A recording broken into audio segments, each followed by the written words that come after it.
Now, remember to subscribe our channel and give a thumbs up to this video. So in this video, I will put the question, and the answer, and also the examination report, okay, to have a better illustrations. So this paper is taken from the 2019, okay, the 2019 January section. So this is the Pearson, Edexcel, economics. So the topic that today we are going to focus is about trade, okay, international trade. So let's get started, okay. So for 4A1, so we have to give one characteristics of developing country. So that would be very easy. Low GDP per capita, high population growth, and no labor productivity. So the answer goes to C. So this one is very easy. Okay, yeah, this one is very easy. So remember, you have to give a clause, okay, when you try to do the exam paper. So let's go to 4A2. So it talks about the differences between the foreign, the FDI. Okay, the meaning of FDI means the foreign direct investment. Okay, we call it FDI. So the differences between foreign direct investment and the development aid. So the FDI, of course, is from another country. Okay, it's from another country. But the development aid is about assistance. Okay, given. Okay, so I would say this one is about investment. Another one is about given. Okay, so I would like you to differentiate these two clearly. So in the exam report, it talks about, okay, a lot of students, they have difficulties in explaining the development aid. Okay, it's about assistance. Okay, assistance. So let's go to 4A3. 4A3 is about, apart from the employment, we have to give two benefits of the FDI. So of course it's about technological transfer and infrastructure. So some candidates ignore the instructions and discuss the employment set by the exam report.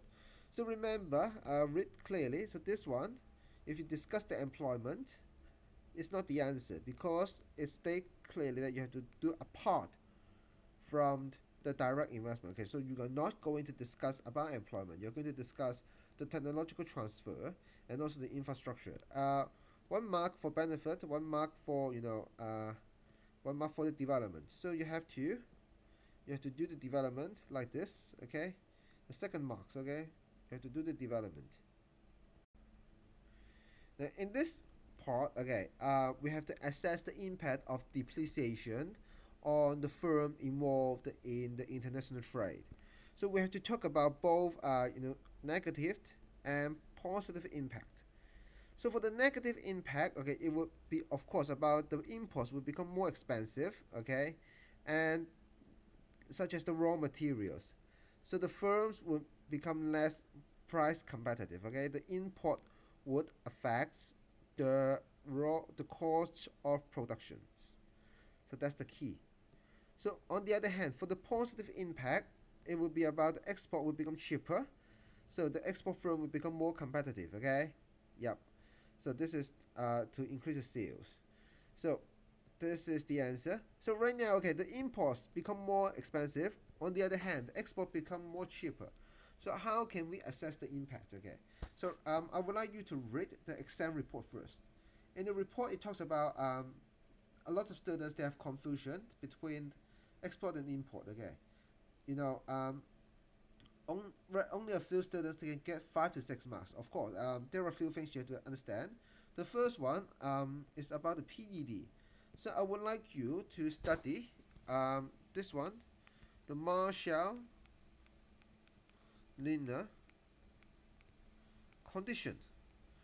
So this is the first one that you have to study. The second one, of course, is the J curve. Okay, so you have to make use of these two theories to draw. Okay, to draw the conclusion. Okay, and one more thing I would like to highlight. Of course, it depends on the extent of depreciation. Okay, when we introduce the concept called the PED. Okay, so PED, that means the price, the price elasticity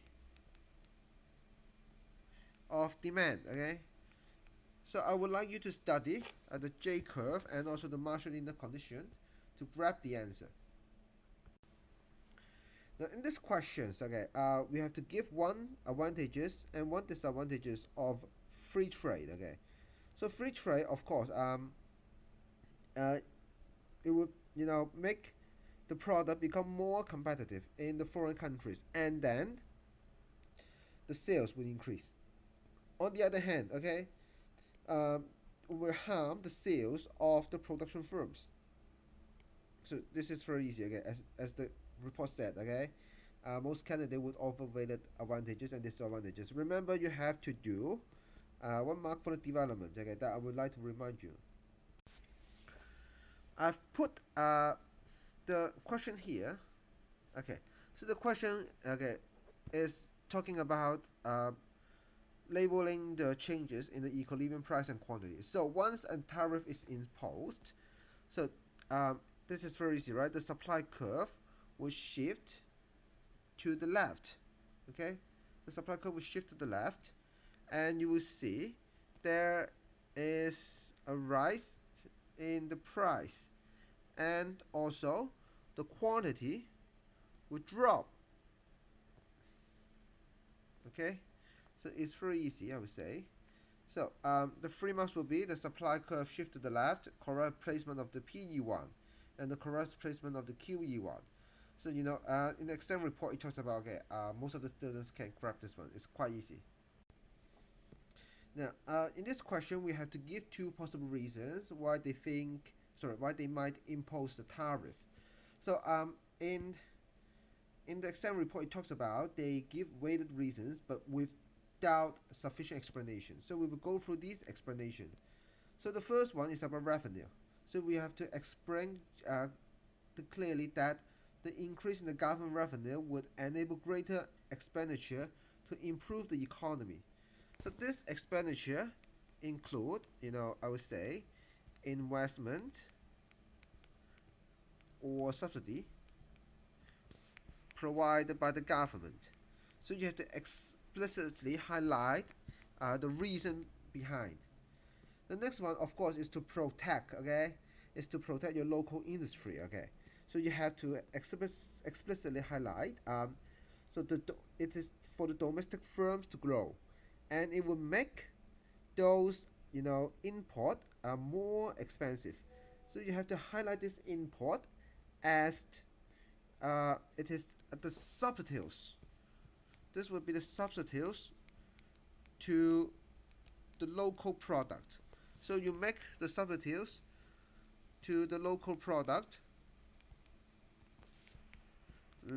okay, the local product less competitive. So please, okay, highlight the reason very clearly. Let's move on to the last part.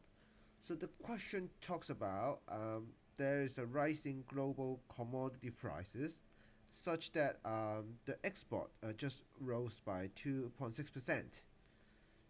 So we have to assess the benefit of the production of commodities brings to a country like Philippines. So that means this sentence, a country such as Philippines, that means developing countries, okay?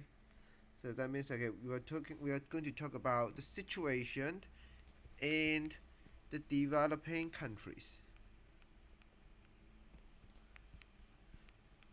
So we have to highlight the concern of the developing countries, okay?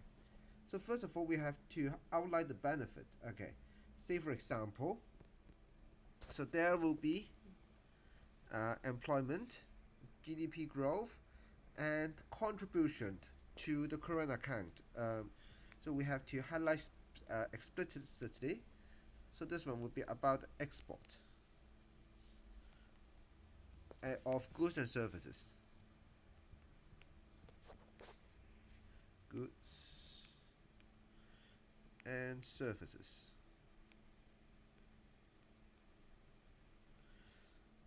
Great. So now we will move on to take a look the argument qualifying the benefits. So here there are there are total three arguments to qualifying it. The first one is about the over reliance will be dangerous if people they find subtitles. Okay, so that's the first one. The next one is about the commodity price volatile. Okay, so to get full mark, of course we need to give reason conclusion. Okay, before we do that, okay, let's take a look the exam report. So it talks about a lot of candidates. Okay, they treat a commodity as being the same of any goods. Okay, so we have to talk about I would say focus on the question again. Don't go for a commodity as being the same of any good. So we have to come back to the question to talk about the agricultural commodities. So we have to put our focus on agricultural commodities. Okay, so such as over reliance or price fluctuations. Okay, but a lot of candidates they haven't done the judgment and conclusion. So we need to talk about the conclusion. There are two variables that we can talk about. The first one is depends on the economies to which the economies relies on the commodity. The second one, is it likely to be continuing in demand? So remember, we were talking about so I would like to use the second point to do the example with you. So for the second point, it's about will it likely to to have a growing demand. Okay, so think about it. Okay, we are going to talking about the agricultural product.